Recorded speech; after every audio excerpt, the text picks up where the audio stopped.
அனைவருக்கும் வணக்கம். நம்மளுடைய தமிழ் கமெண்ட்ஸ் பாக்ஸ் சேனலில் எக்ஸ் தளத்தில் வர்ற பதிவுகளையும் அதுக்கு மக்கள் கொடுக்குற கமெண்ட்களையும் வந்து பார்த்துட்ருக்கோம். சமீபத்தில் தந்தி டிவி ஒரு இமேஜ் ஷேர் பண்ணியிருந்தாங்க. இதில் திருமாவளவன் அவர்கள் ஒரு கோயிலில் போயிட்டு ஆசீர்வாதம் வாங்குற மாதிரியான ஒரு இமேஜ். இதை போட்டுட்டு ஃபோட்டோ என்ன சொல்லுது அப்படின்னு சொல்லிட்டு மக்கள்கிட்ட கமெண்ட்களை கேட்டிருந்தாங்க. ஓஹோ, எனக்கு நிறைய வேலை இருக்குன்னு தெரிஞ்சுக்கிட்டு வலுக்கட்டாயமா உங்களுக்கு லீவா இருக்குன்னு அதுக்கு ஆதரவாகவும் நெகட்டிவாகவும் நிறைய கமெண்ட்ஸ் வந்திருந்தது. அதில் சிறந்த கமெண்ட்களை நாங்கள் உங்களுக்காக கொடுக்குறோம். ஒரு சிங்கத்தை பற்றி ஒரு சிங்கமே சொன்னா அது அசிங்கம். சரி, என்ன பண்ணலாம்? ஒரு நெட்டிசன் சொல்லியிருக்காரு, ஓட்டு பிச்சை என்று சொல்லுது, கொள்கை இல்லாத கோமாளிகள் அப்படின்னு சொல்லிட்டு. இந்த படம் என்ன சொல்லுது அப்படிங்கிறது கேட்டதுக்கு ஓட்டு பிச்சைன்னு சொல்லுது அப்படின்னு சொல்லிட்டு நெகட்டிவாக வந்து கமெண்ட் பண்ணியிருக்கிறாரு.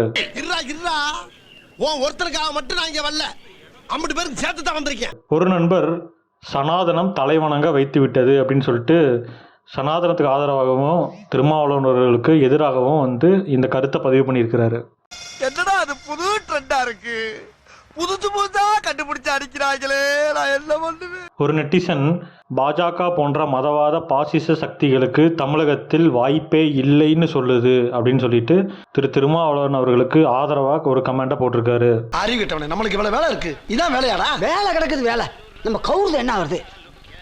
இப்ப நான் உட்காரணும், உட்கார்ந்தா உனக்கு சந்தோஷம். ஒரு நண்பர் தொட்டால் தீட்டுன்னு இருந்த நாட்டை கும்ப மரியாதை செய்ய வச்ச பெரியாரை வாழ்த்துவோம் அப்படின்னு சொல்லுது அப்படின்னு சொல்லிட்டு பெரியார் அவர்களுக்கு ஆதரவாகவும் திராவிட இயக்கங்களுக்கு ஆதரவாகவும் திருமாவளவனுக்கு ஆதரவாகவும் இந்த கமெண்ட்டை பதிவு பண்ணியிருக்கிறாரு. ஒரு நண்பர் திருமாவளவனுக்கு வெட்கம், மானம், சூடு, சொரணை, ரோஷம், கொள்கை பிடிப்பு இதில் எதுவுமே இல்லைன்னு சொல்லுது அப்படின்னு சொல்லிட்டு ரொம்ப காட்டமாக திருமாவளவன் அவர்களுக்கு எதிராக இந்த பதிவை போட்டிருக்காரு. இங்க படுத்துற நிமிஷம்னால தாங்க முடியலையே, தலை வலிக்குதுரா, தலை வலிக்குதே. ஒரு நெட்டிசன் சனாதனத்தை ஒழிப்பேன் என்றவன் சனாதனத்திடம் மண்டியிட்டான் அப்படின்னு சொல்லிட்டு திருமாவளவன் அவர்களை டைரக்டா அட்டாக் பண்ணியிருக்கிறாரு.